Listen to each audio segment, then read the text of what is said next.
Boa noite a todos. É com imenso prazer que iniciamos mais um Prosa em Casa. Hoje, dia 4 de junho. Boa noite a vocês que estão se conectando, entrando nessa sala virtual, entrando aqui no Instagram do acadêmico.sesmac. Vamos aguardar um pouquinho os nossos convidados entrarem. Boa noite, professora Sônia, nosso maestro Luiz Martins. Boa noite a todos vocês. Nossa professora Cláudia, professor Douglas, Sônia, Marcos Vasconcelos lá de Viçosa. Vamos então iniciar o nosso programa Prosa em Casa.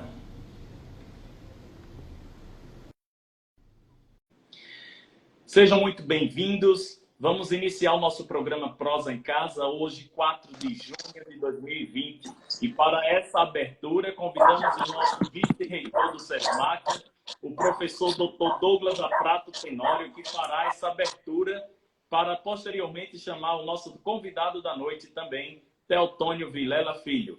Boa noite, professor Douglas. Boa noite, companheiros. Boa noite a todas as pessoas que estão nos ouvindo, que nos estão vendo nesse momento. Primeiro, eu quero parabenizar, em nome da reitoria do SESMAC, do Dr. João Sampaio, e todos os nossos companheiros diretores, ao Rodrigo, pelo sucesso desse trabalho extraordinário, dessa aproximação também com a Prefeitura de Maceió, para que nós tenhamos, para a comunidade alagoana, exibido os melhores momentos e toda a nossa potencialidade cultural. Parabéns por esse trabalho de extensão que, ao lado da pesquisa, ao lado do ensino, nós nos preocupamos, todos nós companheiros, em fazer. E boa noite, Theo Vilela, nosso governador, não é? Nosso senador, não é? É um político que tem uma ascendência, uma aliagem muito importante em Alagoas, dirigindo os destinos do nosso estado, que está aqui hoje a nosso convite, né, convidado através do Rodrigo, para esta apresentação em comemoração, né, ao aniversário do Menestrel das Alagoas. Nesse momento difícil que o país está atravessando, é muito interessante a gente trazer aqui essa figura exponencial da política brasileira e também da cultura brasileira, porque o Teotônio, além de ser um extraordinário político, foi também um ícone da nossa terra, né? Foi uma pessoa que amou intensamente a nossa terra, e Theo Vilela vem falar alguma coisa sobre isso. Então, nós estamos aqui, eu expliquei isso ao nosso pró-reitor de extensão, professor Rodrigo, e aos nossos companheiros, porque, através do Ministério Público, nós somos os recebedores, nós somos os guardiões do legado da Fundação Teotônio Vilela. A Fundação Teotônio Vilela, num momento memorável, passou para o SESMAC, que também é uma fundação, né, o acervo do Menestrel das Alagoas. De forma que eu deixo aqui o meu abraço carinhoso para o Theo Vilela e para todos os colegas que estão ouvindo, o maestro Luiz Martins, o nosso Vasconcelos, Marcos Vasconcelos da Viçosa, que é uma grande figura, a Janice, estou vendo Janice, e todas as pessoas. Então, muito obrigado, estou me retirando e vou ficar apenas como um observador, porque a noite é do Theo Vilela e do nosso querido Rodrigo. Boa noite a todos. Muito obrigado, professor Douglas. Obrigado. Obrigado por todo o seu apoio na Pró-Reitoria Acadêmica e no SESMAC, no Centro Universitário SESMAC. Muito obrigado, professor Douglas e professora Cláudia. Então, para dar continuidade ao nosso programa Prosa em Casa, vamos então convidar o Theo Vilela, que é o nosso convidado especial desta noite, que estará aqui conosco. Vamos então aguardar ele aí, já estamos aí conectando com Theo Vilela. Nosso programa Prosa em Casa realiza semanalmente programas especiais, trazendo diversas pessoas aqui para a participação. Boa noite, Theo Vilela. Como é que você está? Tudo bem? Boa noite, Rodrigo. Boa noite, Douglas. Muito bem. Uma alegria e uma honra participar dessa live com vocês, sobretudo para falar do nosso querido, saudoso Menestrel das Alagoas. Muito bem. É um prazer muito grande recebê-lo aqui, né? Nosso ex-governador, ex-senador do estado das Alagoas, que tanto trabalhou aí pela cultura do nosso estado e por tantos outros projetos. Theo Vilela, é um prazer nosso imenso, viu? Do Centro Universitário SESMAC, que hoje também guarda o acervo do Teotônio Brandão Vilela. Então, hoje é uma noite especial. Nós teremos 1 hora aqui de bate-papo e seja muito bem-vindo. E antes de iniciarmos com sua palavra aqui nesta noite especial, nós convidamos a todos para acompanhar um vídeo aqui que fala sobre o Menestrel das Alagoas, um vídeo realizado pelo SESMAC.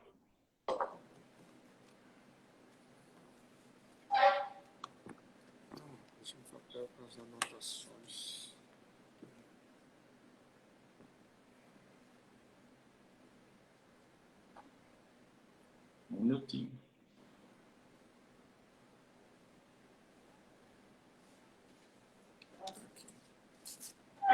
Tivemos um problema técnico aqui, o vídeo não quer passar. Mas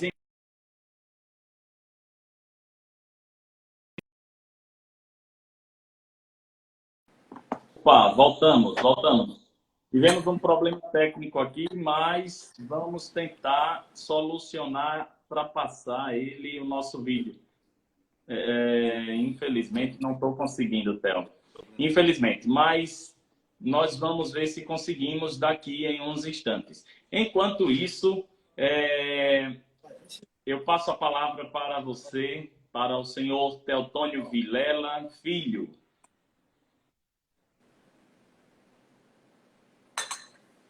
Boa noite a todos. Como eu falei, é uma honra, uma alegria participar dessa live. Quero fazer um cumprimento inicial ao meu amigo professor João Sampaio, que era também muito amigo do Menestrel.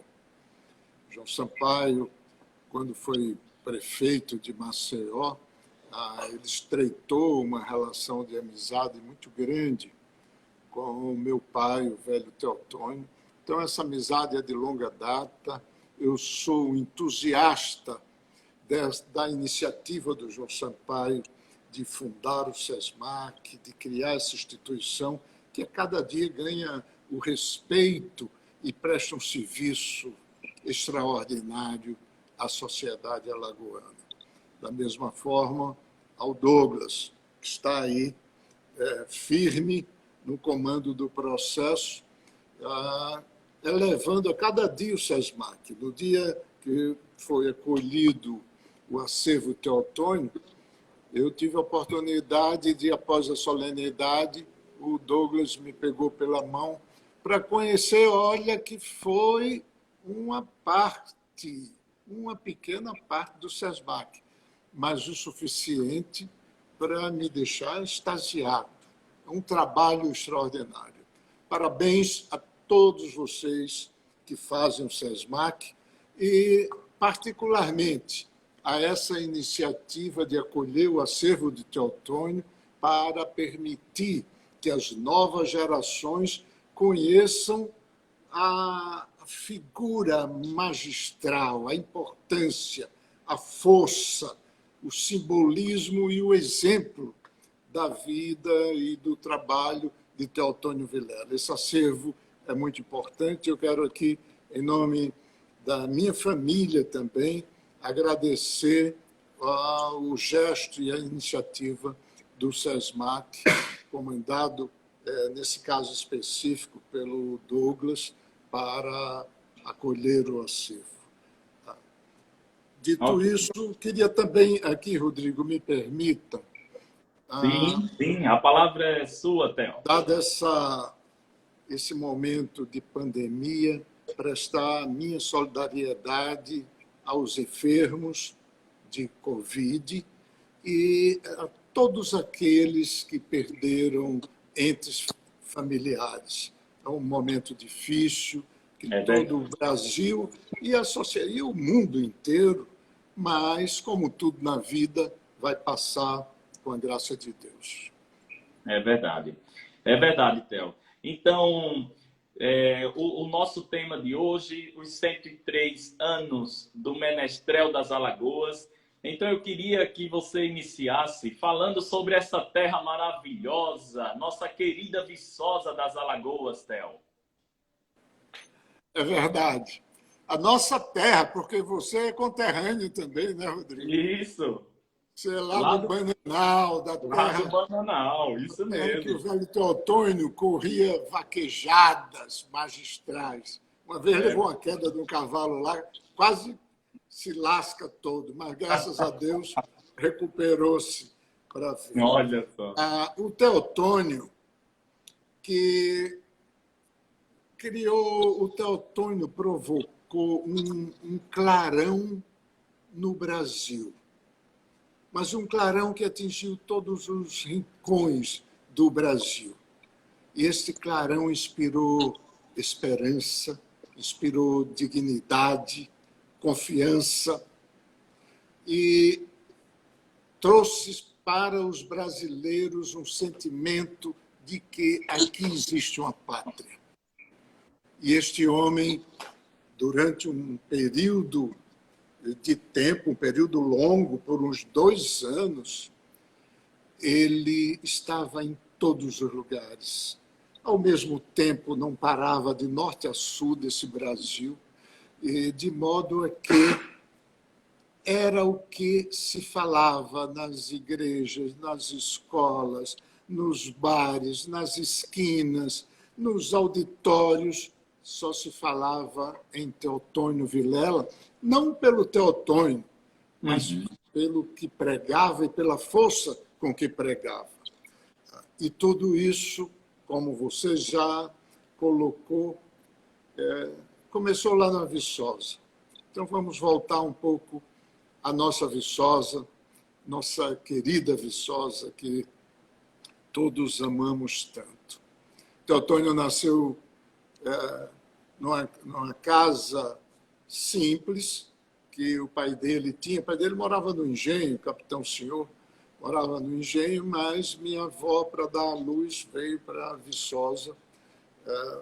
E uma casa fica em cima da ladeira da Matriz, e ali ele nasceu, passou a infância no engenho Mata Verde.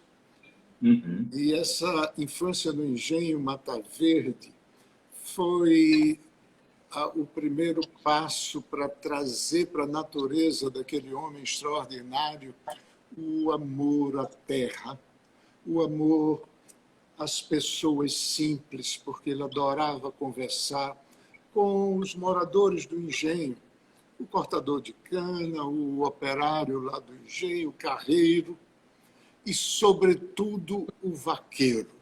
Ele tinha uma paixão enorme pelo cavalo e pelo vaqueiro, pela vida com gado. Isso tudo deu a ele uma força muito grande, que foi importantíssimo no desdobrar da sua vida. Do Porque ele povo, né? O dava povo sempre ao lado dele, energia. sempre ao lado do povo, né? Perdão? Ele sempre ao lado do povo, né? Uma pessoa que gostava de estar ali com homens simples, né? Sempre conversar. Como ele dizia, ele era uma criança quieta, ele ficou muito irrequieto na adolescência, juventude, o resto da vida. Mas como criança, ele até brincava. Ele dizia a diferença de idade dele para Dom Avelar, que foi cardeal, era de 2 anos. Então ele dizia que Dom Avelar, o Avelar era o raio. Ele era uma criança quieta, adorava escutar as pessoas na varanda. O Capitão Senhor, o pai dele, reunia no final da tarde as pessoas que trabalhavam no engenho, né? E, ao agregar essas pessoas, aí era conversa. É uma conversa simples, uma conversa rústica, mas que trouxe para o Teotônio um profundo respeito pelas pessoas simples e também, mais adiante, um sentimento para que o Brasil corrigisse as suas desigualdades. Bom, Passada a primeira infância, estudou em Viçosa, no colégio com o professor João Domingues, que era professor de matemática, de história, de filosofia. Naquela época, professor que sempre tem que se virar, né? Você, como professor, sabe disso. É verdade. Mas o professor João Domingues ensinava tudo na escola. Eu imagino, era um professor para todas as disciplinas, né? Todas as disciplinas. E então, foi muito importante essa passagem, ele citava muito. Aos 14 anos, foi estudar em Recife, no Colégio Nóbrega. E aí, no Colégio Nóbrega, ele passou a ter um interesse muito grande pelos livros. E tem um episódio que quase foi expulso do Colégio Nóbrega, porque, numa solenidade que ele foi escolhido como orador, ele tinha como o mote, o tema da palestra que ele fez, isso ele com 15 anos de idade, por aí, o livro O Contrato Social de Rousseau. Isso assustou demais os padres do Colégio Nóbrega. Ele disse, esse menino vai dar trabalho, esse menino não pode ficar aqui. Cogitaram de expulsá-lo do colégio. E, segundo ele conta, até de uma forma distraída, brincalhona, ele diz que só não foi expulso porque o pai dele, como morava em Viçosa, pagava no início do ano toda a mensalidade do colégio. E aí o padre tesoureiro disse, epa, esse não, esse já pagou o ano todo. E aí o episódio ficou, mas já mostra o despertar e a paixão pela intelectualidade, pela leitura, o amor aos livros. Bom, em seguida, já taludo, com seus 18 anos, pede ao pai para estudar no Rio de Janeiro. E, como era para estudar, e uma coisa que meu avô valorizava muito era o estudo, porque ele tinha certeza de que os filhos estudantes iriam alcançar um patamar que não dependesse tanto da terra, do plantar cana, do gado e tal. Ele foi para o Rio de Janeiro, tentou entrar para o Exército, mas já teve um atrito logo na fila para fazer a primeira prova. E aí já foi eliminado do Exército logo nesse período. Entrou na faculdade de Direito, desistiu, depois tentou fazer Sociologia, também desistiu, mas, ao mesmo tempo, no paralelo, começou a se apaixonar pela boemia. Ele morava perto do cassino da Urca, então passou a conviver muito na Urca e também em toda aquela zona de boemia do Rio de Janeiro. Sim. Quando o pai dele perguntou como é que vai aí a faculdade, aí ele não ia mentir para o pai. Disse, olha, meu pai, preciso lhe dizer uma coisa. Não, no momento, não estou estudando. Aí o velho disse, então, mesada cortada. Eita! Deixa o Rio de Janeiro e vem para aqui que eu tenho um cavalo, uma sela, e você vai tomar conta do gado aqui. E assim ele fez. Voltou para o engenho, a sela e o cavalo eram uma paixão já de muito tempo. Hotel, lembrando, como que se chamava o engenho? Engenho Mata Verde. Mata Verde, ok. Engenho Mata Verde. Ok. Aí ele disse que foi um período maravilhoso da vida dele, porque inteligente, arguto, vivaz, ele percebeu que ele poderia ganhar dinheiro comprando gado lá em Penedo, quando o rio enchia. Quando o Rio São Francisco enchia, o pessoal vendia o gado na Bacia das Almas, porque senão o rio levava, eles criavam o gado naquelas ilhas ali e tal. Então, ele lia jornal, tinha essa vantagem. Ele tinha assinatura de jornais, o jornal chegava atrasado do Rio de Janeiro, chegava com 15 dias de atraso, mas chegava. Mas chegava. E ele sabia quando tinha chovido na nascente do São Francisco, na Serra da Canastra, lá em Minas Gerais.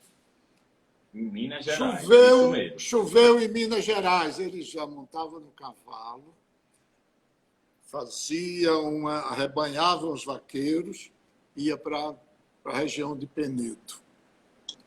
Quando chegava em Penedo, o rio já estava enchendo.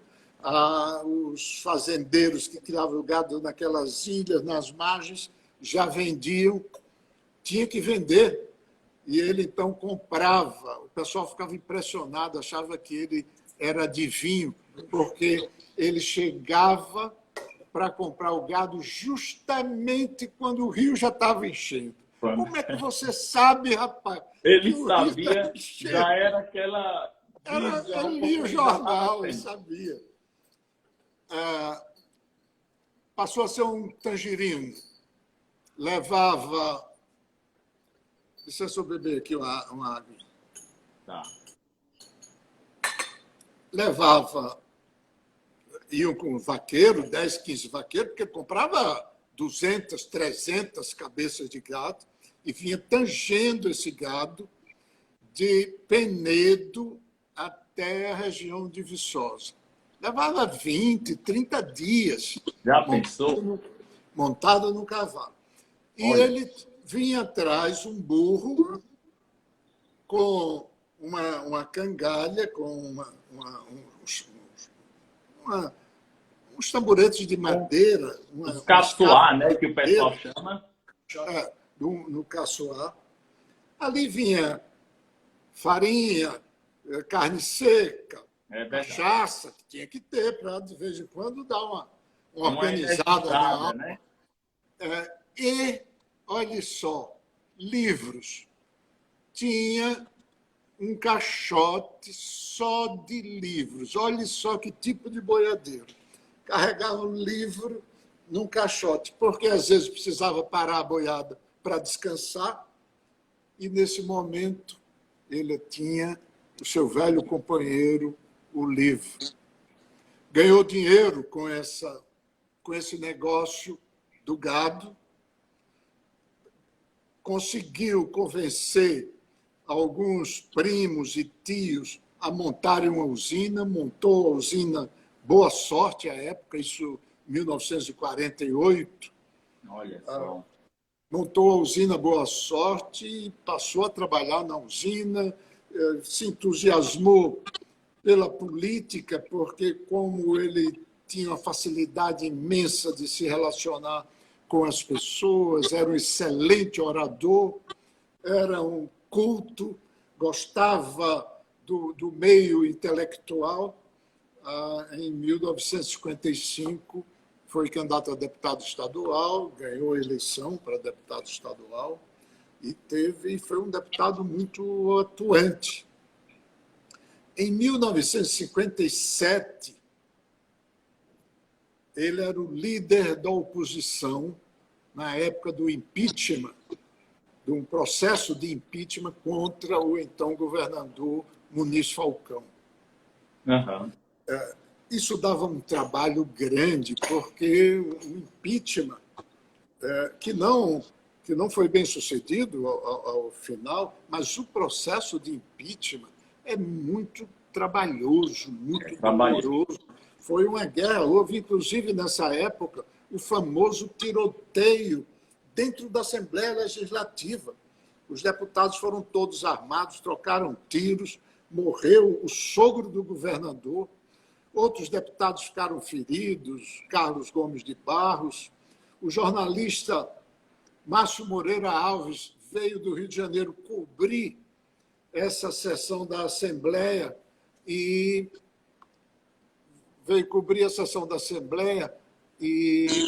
também foi ferido.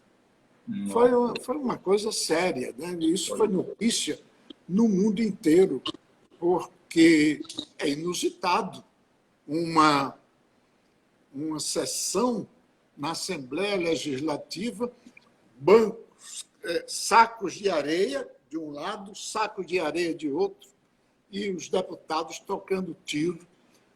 Foi uma notícia nacional.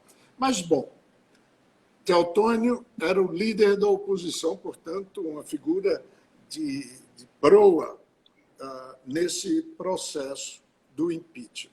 Isso foi em 1957, ele tinha 40 anos de idade. Eu queria me deter um pouquinho aqui, Rodrigo, porque eu até conversei isso com o Cacá Diegues. Ele já teve a ideia, e está amadurecendo, de fazer um filme sobre Teotônio no ano de 1957, porque este homem era casado, pai de família, 6 filhos. Quem é casado e tem filhos, crianças, sabe que dá trabalho. Ele teve, ao todo foram 7 filhos, mas em 1957, o Elias, o mais novo, não havia nascido. Nessa época, era Zé Aprígio, mais velho, que Deus levou, eu, Rosana, Maria Helena, Janice e Maria Fernanda, recém-nascida. 6 filhos e uma esposa ocupam um homem, né? Quem é casado sabe disso. É verdade. É suficiente para ocupar um grande espaço na vida dessa pessoa. É verdade. Mas ele era, ao mesmo tempo, político, atuante, líder da oposição na Assembleia. Isso também, quem já exerceu um mandato sabe como é trabalhoso exercer um mandato de deputado, de senador. Pois ele era deputado. Ele era, à época, os filhos crianças, ele tomava conta sozinho da usina. Não existia cooperativa, ele tinha que produzir, plantar cana, produzir o açúcar, vender o açúcar, pegava um aviãozinho para vender o açúcar na Bahia, no Ceará. Era ele quem fazia isso tudo. Mas era também um intelectual, um boêmio. Não adorava uma roda de uma conversa com intelectuais, era amigo, eu via, aí apareceu a Jorge Amado. Jorge Amado, tantas e tantas vezes, ia lá em casa, Jorge Amado, Carlos Moliterno, Humberto Cavalcante, Theo Brandão, Raquel de Queiroz, uma vez que já morou em Maceió, bem antes, mas vinha a Maceió com alguma periodicidade, Aurélio Buarque de Holanda, enfim, Zé Maria de Mello, nosso conterrâneo, Zé Maria de Mello, pai do nosso Denis, que é escritor também, intelectual. Escreveu até o livro Quebrangulo, Quebrangulo, Sempre Serás. É um belo escritor, escreve muito bem o Denis. Pois bem, Teotônio era também, ao mesmo tempo, intelectual e um apaixonado por vaquejada. Sempre gostou de boi, de cavalo, largava tudo para ir para uma vaquejada em Palmeira dos Índios, em Quebrangulo, nesse mundo afora. Então, o Caba também era vaqueiro, corredor de vaquejada, vaqueiro. E quem conhece vaquejada sabe que é uma festa pesada, ativa. Pesada. Festa pesada. Pois esse homem era também um corredor de vaquejada. Escrevia diariamente crônicas leves sobre coisas da vida e tinha um estilo magistral. Teotônio era nível Rubem Braga, Paulo Mendes Campos, Otto Lara Rezende. Ele tinha um estilo literário refinado, muito elogiado. E era também, ele fazia o editorial da Gazeta de Alagoas, porque era cacete no governador, ele era líder da oposição. Sim. Então, como é que esse homem, ao mesmo tempo, conseguia tempo para correr boi, produzir, plantar cana, produzir açúcar, fazer a política num momento difícil de impeachment, tomar conta de 6 filhos, casado e um pai atencioso, um literato, rodas de literatura. Olha, era um cabra extraordinário, sabia se desdobrar. E esta capacidade de se desdobrar e fazer tudo em todos os lugares ao mesmo tempo foi fundamental para o Teotônio que o Brasil conheceu. O Teotônio que o Brasil conheceu tinha já esse know-how de fazer tantas coisas ao mesmo tempo. Isso. Ô, Theo, agora me fala um pouco dessa fase importante para o Brasil, né, que o Teotônio Brandão Vilela visitou, né, os presídios, visitou os estados brasileiros, do objetivo maior que ele teve com essas viagens. Olha, depois que foi deputado, ele elegeu-se vice-governador e, em 1966, foi eleito senador da República. O primeiro mandato de Teotônio, de 66 a 74, ele se dedicou ao Nordeste. Os discursos dele, a atuação dele foi voltada para o Nordeste. O homem do sertão. E como se promover políticas para desenvolver o sertão. Ele foi presidente da Comissão da Seca, viajou, houve uma seca muito grande no final da década de 70, ele viajou por todos os estados, percorreu milhares de quilômetros de Caatinga, com um grupo de senadores e deputados, que era uma comissão mista, que eu até presidi também essa comissão quando fui senador, para traçar políticas para o Nordeste, para o sertão. Ele era um apaixonado pela ideia de colocar água no sertão. Não gostava do termo combate à seca. Ele disse, termo seca não se combate. Seca, alguém já combateu o gelo no Polo Norte? Pode. O gelo é da natureza do Polo Norte. Assim como a seca é da natureza. Nós temos que desenvolver uma política de água. No Nordeste tem água no subsolo, no inverno chove muito, tem a água do Rio São Francisco. Então, é preciso que haja uma política de fazer com que essa água chegue no rego da roça do sertanejo. Então, o primeiro mandato dele foi Nordeste. Políticas para o Nordeste. Discursos fortes. Me permita, Rodrigo, é um parágrafo só. Sim, claro. Dos discursos que Teotônio fazia. Ele foi para a inauguração da ponte de Porto Real do Colégio. Isso claro. Foi em 1972, por aí. Ficou muito feliz, claro, que foi essa ponte não existia, os carros passavam uma balsa. Né? Então, essa ponte que até hoje existe da BR-101. Sim, na divisa ali dos dois estados. Então, ele vai à tribuna do Senado, faziam discursos que eram verdadeiros poemas. E da tribuna do Senado, ele registra a inauguração da ponte. E me permita aqui, porque vale a pena esse trecho. É um prazer nosso ouvi-lo. Na tribuna do Senado, ele fazendo uma reportagem sobre a inauguração da ponte.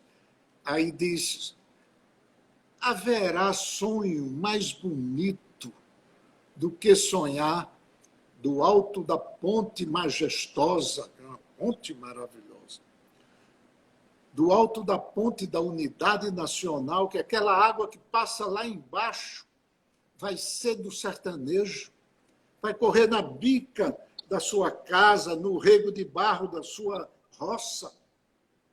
O homem pode passar sem luz elétrica, e a luz elétrica já existe. O homem pode passar sem a ponte, mas a ponte já existe. Mas o homem não pode passar sem a água. E a água está ali, virgem, oferecida, pronta a dar-se ao mais belo e humano projeto desse país, que seria a da fixação das comunidades sertanejas no seu próprio habitat. Imagino, ao lado da ponte panorâmica e das esbeltas torres da Cheste tinha construído as torres recentemente, o surgimento das adutoras, bebendo água do rio e despejando-a na terra sequiosa. Imagino canais cortando o agreste e o sertão. Imagino velhos leitos de rio sem rio enchendo-se com a misteriosa inundação do São Francisco. Imagino o sertão em flor, sem mais pesadelos. Era um poeta,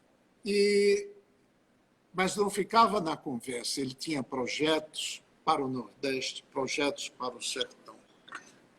Bom, e discursos memoráveis no Senado. Reeleito em 1974 para o Senado, Teotônio, inconformado, já estava muito inconformado com a demora. Primeiro, ele não gostou de jeito nenhum do ato institucional número 5, que foi baixado em 1968. Fez um discurso, inclusive, fortíssimo para um senador da Arena, um partido do governo. Aquilo soou como uma coisa muito estranha. Mas desde o AI-5, em 68, ele já iniciou a fazer uma série de críticas à ditadura, que ele tinha apoiado o golpe de 64, mas está verificando que demorou demais. Havia um compromisso de redemocratizar o país, e esse compromisso estava sendo protelado. Pois bem, em 1974, ele pede uma audiência ao presidente Geisel e, numa longa conversa, expõe ao presidente Geisel que a grande marca da gestão Geisel seria a redemocratização do país, entregar o Brasil de volta aos brasileiros no processo democrático, institucionalizando todos os procedimentos para que a pátria, como ele dizia, a pátria fosse resgatada. E o Geisel, até para surpresa de Teotônio, o Geisel disse para ele: me ajude nisso. Presidente Geisel, eu ajudarei com o maior prazer. E, a partir daí, Teotônio tornou-se o peregrino. E esse peregrino foi cada vez falando mais alto e trazendo auditórios, conhecendo o Brasil, viajando pelo Brasil mas o Geisel devia ter os motivos dele, não acompanhou. Não acompanhou. E depois não recebeu mais nem o Teotônio, porque os discursos dele já estavam sendo muito desconfortáveis para o regime militar. E Teotônio aí não parou mais. Ao ponto de, no Senado Federal, os companheiros dele da Arena se retiravam quando ele falava e o plenário ficava lotado com a oposição. Aí temos uma foto desse registro, desse marco histórico, Theo. Tem fotos desse marco histórico e o povo brasileiro acompanhando esse processo. Mas ele queria, o Teotônio, ele tinha um diferencial muito grande da maioria dos políticos. Ele era um homem corajoso, era um bravo, mas era um bravo sem bravata. Sem bravata. Ele, quando pregava a pátria, que ele enchia o peito para falar a palavra pátria nas suas andanças, não era apenas retórica, não era uma abstração. A pátria estava no corpo dele, estava no sangue dele, e ele conseguia passar aquilo para a plateia que estava escutando. Em cada lugar, as pessoas iam aderindo, e esse homem começou a peregrinar pelo Brasil, ele estava em todos os lugares ao mesmo tempo, numa época que não havia internet, ele não parava. Tinha dias de fazer 4, 5 palestras nas escolas, nos sindicatos, nas câmaras de vereadores, nas assembleias legislativas desse Brasil inteiro, nas universidades, nas igrejas, e foi ganhando cada vez mais o apoio e sobretudo, a confiança. Ele conseguiu transmitir uma confiança, eu falei aqui no início, ele trouxe um clarão que inspirou esperança ao povo brasileiro. A partir daí, ninguém mais conseguiu detê-lo. Houve um processo de mudança de partido, ele já não se sentia mais confortável na Arena, foi para o MDB, recebido de braços abertos, e passou a ser o líder, que era chamado, havia greve no ABC, lá em São Paulo, em São Bernardo do Campo. Uma greve que poderia ter consequências muito graves, porque estava de um lado os trabalhadores. E do outro lado o Exército foi mandado para lá. E não havia uma interlocução. Aquilo ali era como se fosse um barril de pólvora que podia explodir a qualquer momento. Estava lá Teotônio. Olha só, um usineiro do Nordeste, que era vindo da Arena, do partido do governo, lá negociando em nome dos trabalhadores. Negociando com o general que estava para evitar um conflito de consequências, meu Deus do céu, muito graves, gravíssimas. E tem uma conversa dele com esse general, que ele disse, olha, general, o interlocutor é o senhor. E eu. Está aqui de um lado o Exército, armado, aqui está os operários, tem um impasse.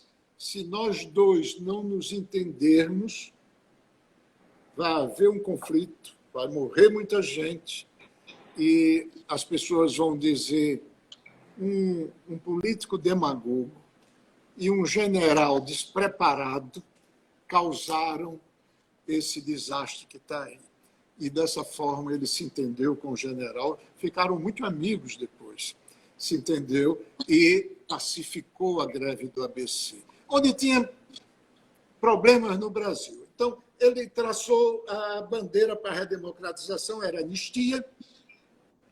Em primeiro lugar, anistia, e logo foi eleito presidente da Comissão de Anistia do Senado Federal e levava deputado, senador, para abrir as prisões, liberar os presos políticos e dessa forma, foi encorpando a sua luta. Uma vez não deixaram ele entrar num dos presídios e o carcereiro lá perguntou: o senhor vai entrar, quer entrar em nome de quem? E ele respondeu: em nome da pátria. Abra esse portão. Eu estou falando em nome da pátria. E o carcereiro abria as portas.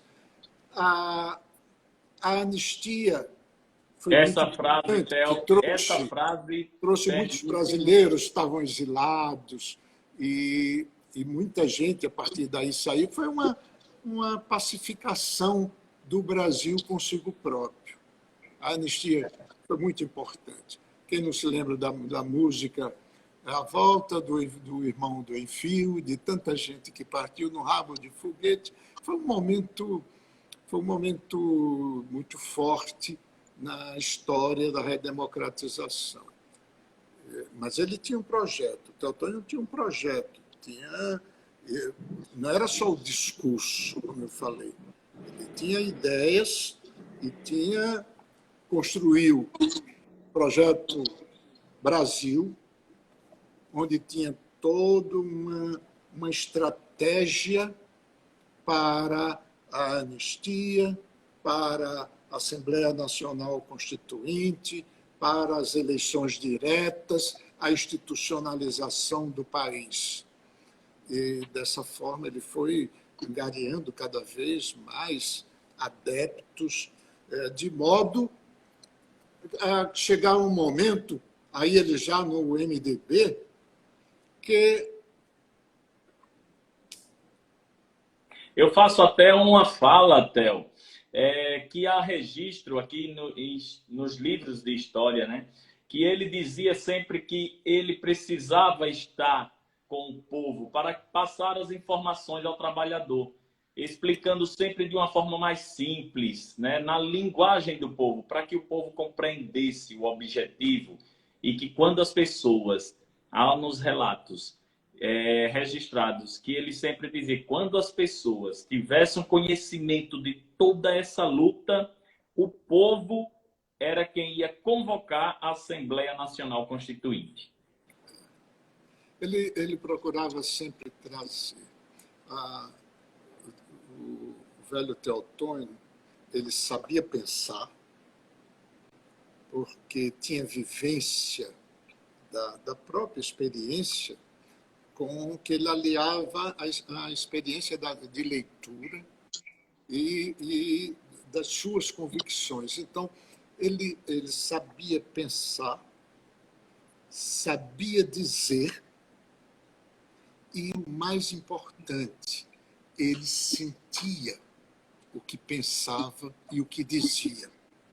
Daí o magnetismo que ele criou nas pessoas, em todos os lugares. Era aplaudido nas escolas, nas igrejas, e por onde andava, ele tinha realmente uma plateia cativa que o tornou um verdadeiro mito. E quando veio o câncer, em 1981,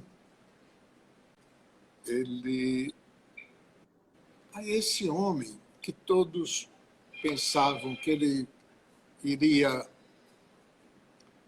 amolecer, aí é que esse homem não parou mais, se arrastando, porque o câncer comprometeu os movimentos da perna, além de fragilizar muito, mas ele não parava. Eu vi muitas vezes Teotônio fazer uma sessão de quimioterapia. Quem já fez quimioterapia sabe disso, quem já esteve perto de alguém que fez. A quimioterapia dá uma ressaca imensa. A pessoa fica 2, 3, 4 dias prostrado. Pois eu vi meu pai fazer uma sessão de quimioterapia em São Paulo pela manhã e à tarde já está em Belo Horizonte fazendo uma palestra. Olha só. Era uma coisa, era uma energia que não... só a paixão que ele tinha. Né? E ele dizia, olha, se um dia me encontrarem caído na beira da estrada, saibam que não foi desesperança, foi amor à pátria. E ele não parou. Não parou, pregando. Chegou um momento em que ele se tornou o principal líder da oposição no Brasil. O Ulisses Guimarães era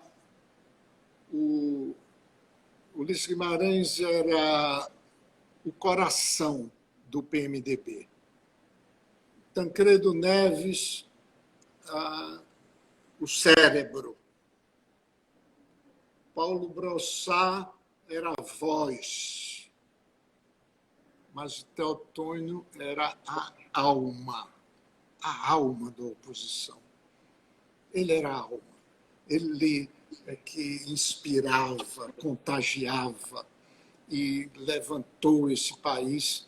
E daí os artistas, os intelectuais, os escritores, os professores, trabalhadores, os boêmios, que eram parceiros, que ele teve uma vida de boemia a vida inteira, estudantes de toda a natureza, era o seu exército na pregação pela democracia, pela institucionalização do Brasil, para a correção das injustiças sociais, que era pano de fundo do seu projeto.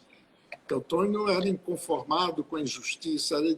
Se tinha um oprimido, ele estava ao lado do oprimido, contra o opressor. Mas ele fazia isso não somente na retórica.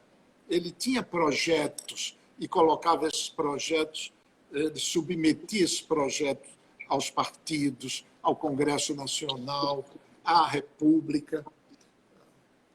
E, mesmo doente, ele exerceu esse papel importantíssimo. A democracia do Brasil deve muito a Teotônio, que hoje não estaria feliz, não, com esse estado de coisas, porque ele esperava um processo democrático onde a justiça social e a qualidade de vida para as pessoas fossem acontecesse de uma forma bem mais rápida do que como está ainda acontecendo no Brasil.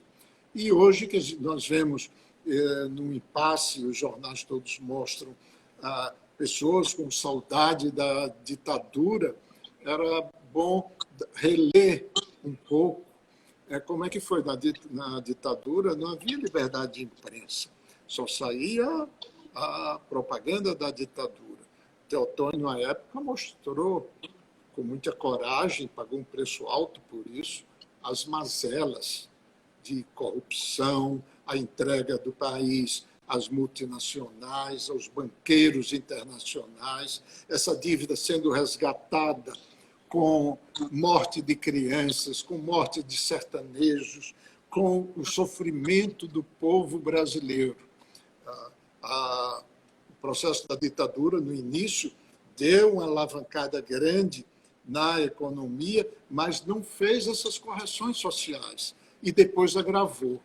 E aí, nos idos de 1974, nesse período que Teotônio começou a fazer a sua peregrinação, a própria economia começou a degringolar e tome endividar o país.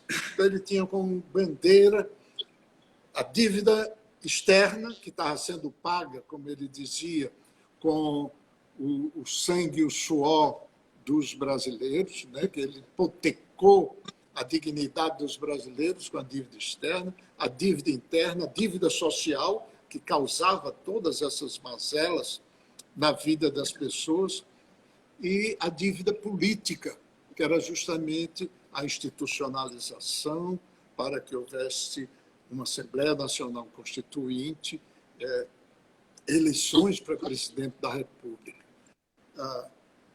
O Teotônio, antes de adoecer, ele era, naquela época, pela força da movimentação, um candidato fortíssimo à presidência da República.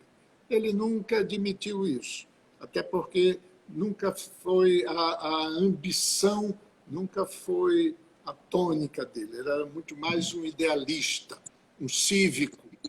Sim. Carlos Castelo Branco, um grande articulista político do Brasil, o famoso Castelinho, ele dizia: Teotônio não é um político, ele é um cívico.